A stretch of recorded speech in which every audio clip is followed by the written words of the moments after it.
Welcome to Unsportsmanlike Conduct. I'm Greg Wolf. This week we're tackling baseball's unwritten rules and why they need to change. The melee that ensued between the Rangers and Blue Jays is the perfect time to address it. The Rangers waited 7 long months and then an extra 7 games against the Blue Jays for a chance to get revenge on Jose Bautista for the excessive bat flip and stare down during last year's ALDS, where Bautista sent a pitch from Rangers pitcher Sam Dyson into orbit that may still not have landed. We all know about baseball's unwritten rules, but what the Rangers proved as an organization, they're still fuming from the incident. They're not over it. At this point, it doesn't look like they will be this season. Bautista and the Blue Jays are in their head. You know what anger does to you? It consumes you and erodes you from within. If these two teams meet again in the postseason, there would be nothing better than to see Joey Bats or any Blue Jays player, the first time going deep, follow it up with an excessive over-the-top bat flip. The Rangers would lose it. They'd never recover. Series over.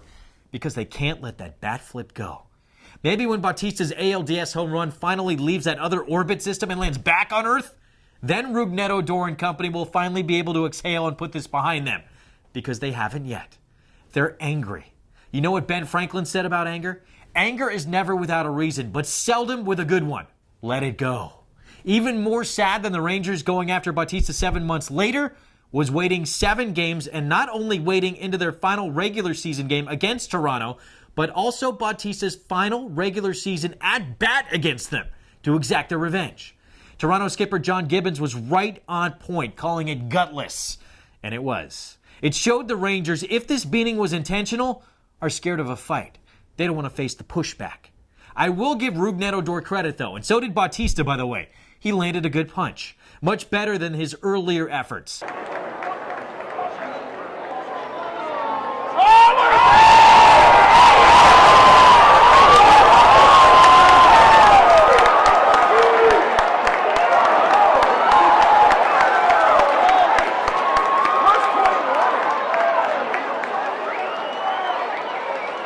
Yes, he's pulled a stunt like this before. The old punch and run. Never a good look.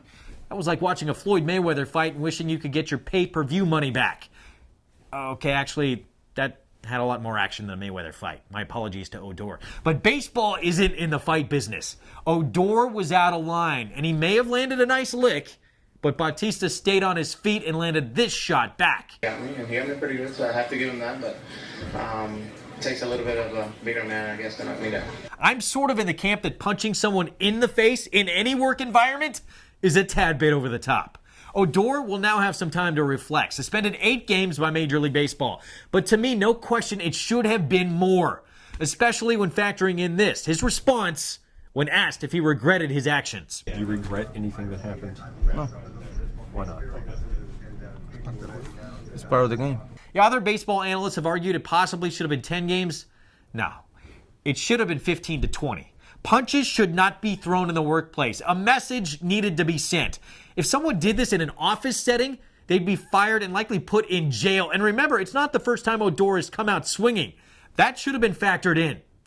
So we keep hearing about the unwritten rules in baseball. Among them, no bat flips. It shows up the opponent. So a team is going to hold a 7-month grudge over a bat flip that was on baseball's biggest stage in one of the most dramatic moments of the postseason.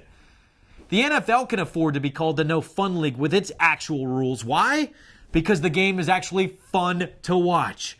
Baseball oftentimes isn't. It can be, sure. For example, it was really fun and had us on the edge of our seats. Let me think. Oh yeah, when Jose Bautista hit the home run in the ALDS and flipped his freaking bat. That went viral. Everyone everywhere was talking about it. It's time for the game to get with the times. The younger generation wants excitement. They don't watch cable. They're watching on YouTube. What's up, YouTube? By the way, I still love my cable too. But I also love that damn bat flip.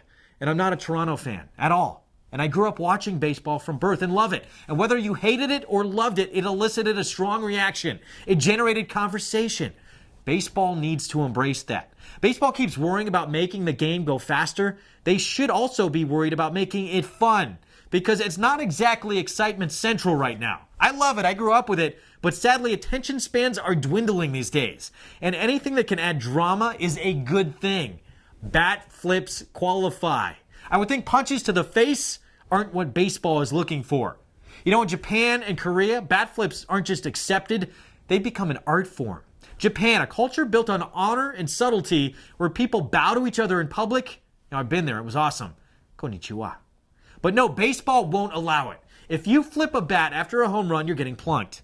But apparently, if you try to spear a base runner with a shattered bat from roid rage, that's totally fine. Now, even golf, the most gentlemanly sport in existence, allows its players to get more riled up and show more emotion than baseball. Just watch the Ryder Cup or the President's Cup. And while, yes, if Colin Montgomery drained a 15-footer and fist-pumped in Jordan Spieth's face to celebrate, I admit, I'd love to see Spieth off the next tee, turn around and drill Monty with his tee shot right in the gut. But that doesn't happen because these guys accept what happens on the course and you earn your fist pumps. Not to mention, it'd be tough to make par after a tee shot like that. But you make a heroic putt, you get to celebrate. The same should be the case in baseball. Does baseball really want golfers to be more macho of a group than they are? Because as it stands right now, Ryder Cup play is. Plunking a guy for a home run or a bat flip, it's just cowardly when you think about it. If you give up a home run, face the music. Just think of all the cool home run trots, too, that we're missing out on because of these unwritten rules. NBA players are marketable stars. Part of the reason, because they get to show their personality on the court. Just look at all the way players celebrate a three-pointer in the NBA. How great would that be in baseball? With bat flips and home run trots. If only everyone wasn't so damn sensitive. The fans would love it. Or hate it. Either way, it would have the ballpark buzzing. Remember Jeffrey Leonard in the 87 NLCS? His one flap down trot was amazing. And it was relatively mild. But that little bit of showmanship earned Leonard a beating the next time he came to the dish. Cardinals manager Whitey Herzog made sure of it. Individuality is good. Baseball needs to get over itself. It's time for the movement to begin. Some unwritten rules, most of them in fact, we're cool with. Keep them. But just give us this. And we promise we'd watch more, we'd go to more games. Give us the bat flip. Make it okay, at least in appropriate moments. Not appropriate moments, we'll let the players police. Let's start the chant. Say it with me. Hashtag baseball fans for bat flips. Let's start a movement and make the bat flip okay in the big leagues.